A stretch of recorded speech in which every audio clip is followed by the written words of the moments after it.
India for sale ये हमारी खास पेशकश का टाइटल नहीं है, बल्कि जाने माने कार्टूनिस्ट पद्मश्री सुधीर तेलंग की नई किताब का टाइटल है। और इसमें उन्होंने अपने 150 चुनिंदा भ्रष्टाचार के खिलाफ जो उन्होंने कार्टून्स बनाए हैं उन्हें कंपाइल किया है। और इस किताब का विमोचन किया केंद्रीय दूरसंचार मंत्री कपिल सिब्बल ने। उन पर, उनकी सरकार पर भी कई कार्टून्स इसमें बनाए गए। एक पुरानी कहावत है कि एक तस्वीर 1000 शब्दों के बराबर होती है, और नई कहावत यह है कि अगर वो तस्वीर कार्टून है या उस तस्वीर को बहुत दिलचस्प तरीके से बनाया गया है जैसे कार्टून्स बनाए जाते हैं, तो वहां उसकी कीमत 1000 शब्दों के बराबर नहीं बल्कि लाख शब्दों के बराबर हो जाती है। क्योंकि हंसी हंसी में कार्टून सत्ता और सत्ताधारियों पर तीखे प्रहार करता है और कोई उसका बुरा भी नहीं मानता। कार्टून की यही ताकत है जो कार्टूनिस्ट को और पत्रकारों के मुकाबले और कड़े तरीके से अपनी बात कहने का मौका देती है। मूर्तियों से लेकर नेताओं के एक एक बयान को बारीकी से सुनने वाले चुनाव आयोग के लिए ये कार्टून क्या मायने रखते हैं, और क्या कार्टून के जरिए कही जा रही बात पर भी चुनाव आयोग की नजर होती है। इन मसलों पर मुख्य चुनाव आयुक्त का क्या कहना है, उनसे एक्सक्लूसिव बातचीत आपको सुनवाते हैं। मुख्य चुनाव आयुक्त वाइस कुरैशी साहब इस वक्त हमारे साथ मौजूद है। कुरैशी साहब, सबसे पहले तो बहुत स्वागत है आपका। अभी आपने देखा सुना वो पॉलिटिशियंस जिनके खिलाफ शायद अखबार में कुछ लिखा जाता या मीडिया में कोई खबर चलती तो उसको प्रमोट करने के लिए, अनवील करने के लिए वो कभी नहीं आते, लेकिन कार्टून, आपको लगता है इनका इम्पैक्ट उतना ही होता है जितना खबरों का होता है? Is it a journalistic thing? ये जर्नलिज्म है?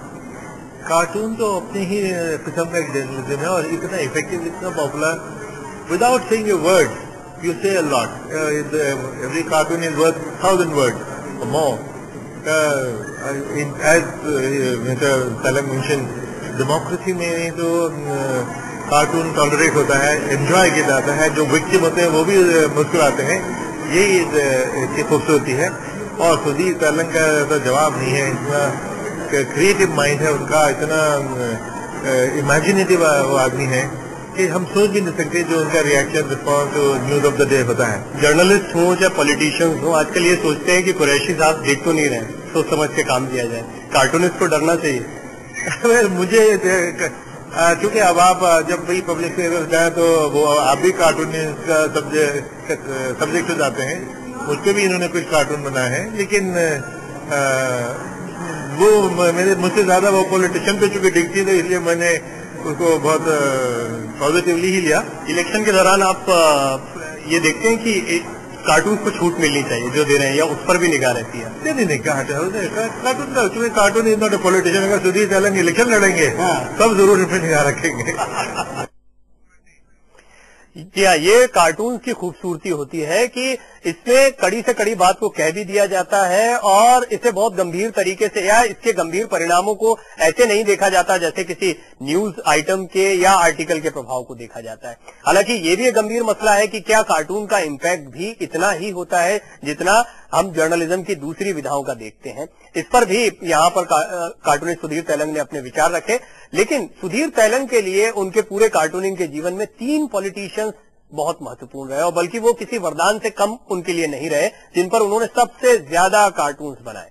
पहले पूर्व प्रधानमंत्री नरसिंह राव, और नरसिम्हा राव के ऊपर उन्होंने एक लंबी सीरीज बनाई, और सुधीर तेलंग हमेशा कहते हैं कि उनके लिए वो एक वरदान से कम नहीं है। लालू प्रसाद यादव इसमें दूसरा नाम है जो सभी कार्टूनिस्टों की पहली पसंद होते हैं, और लाल कृष्ण आडवाणी जिनकी मूछें तेलंग साहब को बहुत पसंद रही है। तेलंग ने अपनी किताब इंडिया फॉर सेल के लॉन्च पर यह बात यहाँ मौजूद लोगों से साझा की कि इन सभी को उनके कार्टून्स बहुत पसंद आते हैं, और आडवाणी तो इन कार्टून्स के पब्लिश होने के बाद इनकी ओरिजिनल कॉपी उनसे मांगते भी हैं। इस कार्यक्रम में लालकृष्ण आडवाणी की बेटी प्रतिभा आडवाणी भी मौजूद थी। इन कार्टून्स का आडवाणी जी पर और उनके परिवार पर कितना असर होता है और कितनी गंभीरता से लिया जाता है, या कोई कार्टून कभी ठेस तो नहीं पहुंचाता, जैसे मसलों पर उनसे हमने बात की।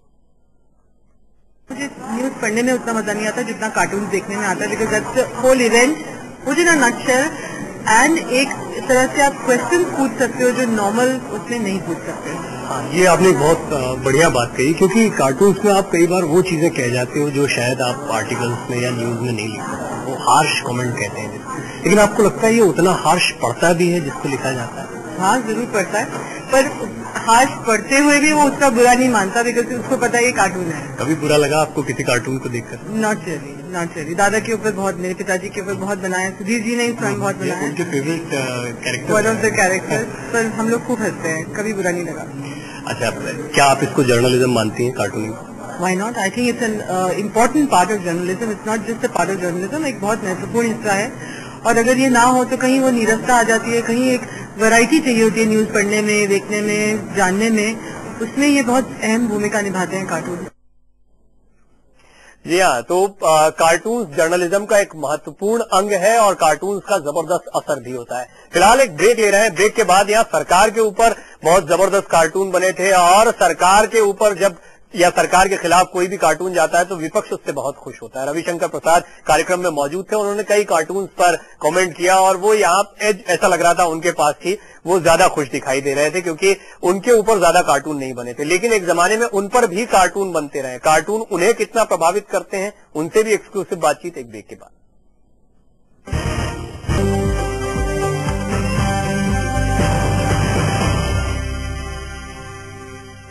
जो सरकार में होता है, जिस पर जिम्मेदारियां होती है, जो मंत्री होता है, उस पर कार्टून ज्यादा बनते हैं या वो कार्टूनिस्टों के ज्यादा निशाने पर रहते हैं। कपिल सिब्बल इस बात को जानते थे, इसके बावजूद वो इस किताब को लॉन्च करने के लिए आए और इसे एक साहसिक काम बताया। सुधीर तेलंग ने भी, उनका कहना था कि वो सैल्यूट करते हैं कि सिब्बल साहब ने एक ऐसा कदम उठाया जिसमें उन्हें पता था कि उनके खिलाफ यहाँ बहुत कुछ होगा या उनके खिलाफ कई कार्टून्स होंगे। और इन सब चीजों को एंजॉय कर रहे थे रविशंकर प्रसाद, बीजेपी के नेता हैं, विपक्ष के नेता हैं। उन्हें एक और मौका मिला सरकार के खिलाफ कुछ बोलने का, लेकिन कार्टून्स जब उन पर बनते हैं तो उन्हें कैसा लगता है और इन कार्टून्स के बारे में उनका क्या कहना है वो भी हम आपको सुनवाते हैं। इंडिया फॉर सेल, ये कितना जस्टिफाइड लगता है आपको? देखिए, अभी इस पुस्तक को एक कार्टूनिस्ट के ड्राइंग के कमाल के रूप में देखना चाहिए, जो लोकतंत्र में जरूरी है। उनका काम है व्यंग करना, विनोद करना, मजाक बनाना, खिल्ली उड़ाना और उसके साथ ही जनता के दर्द को बयां करना। ये कार्टूनिस्ट का काम है और लोकतंत्र में एक बहुत जरूरी है।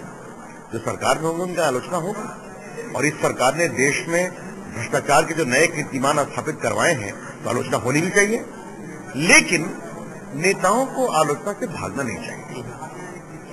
शायद आलोचना जो कार्टूनिस्ट भी करते हैं तो आपके रास्ता दिखाते हैं कि आप सुधरे। अगर आप नहीं सुधरेंगे तो जनता नसीहत निकालेगी। तो लोकतंत्र में कार्टून बहुत जरूरी है, सिर्फ नेताओं का ही नहीं, टीवी के एंकरों का भी होना चाहिए। आप एक सवाल और आपसे, क्योंकि बेशक अभी बहुत फ्रीक्वेंटली आप पर कार्टून ना बन रहे हो, लेकिन जब आप मिनिस्टर थे तब आप पर ज्यादा कार्टून बनते थे, इन लोगों पर कम बनते थे। मतलब कार्टूनिस्ट के लिए सब बराबर है, खासतौर पर वो लोग जो सरकार में है। कितना एंजॉय करते थे आप इन कार्टून? खूब। तो वो देख लिया, हंसे भी, कभी कभी कह भी दिया कि भैया मेरी नाक छोटी क्यों कर दी, मेरी नाक थोड़ी लंबी है, मजाक भी चलता था। लेकिन जब लोकतंत्र में आए हैं तो आपको ये मानना पड़ेगा कि आपकी आलोचना होगी, आपकी खिंचाई होगी, आपके कार्टून बनेंगे, आपको सुधारने के लिए बताया जाएगा। सिर्फ एक ही लोगों से अपेक्षा है, आपसे भी है, अगर पॉलिटिशियन कभी ईमानदारी से अच्छा काम करे तो उनके लिए दो शब्द अच्छे भी होने चाहिए। बहुत बहुत धन्यवाद सर।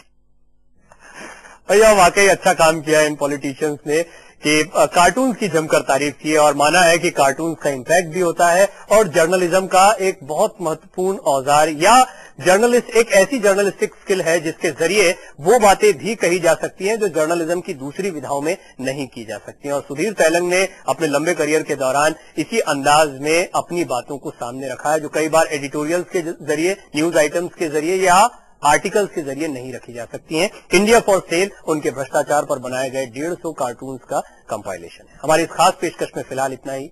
नमस्कार।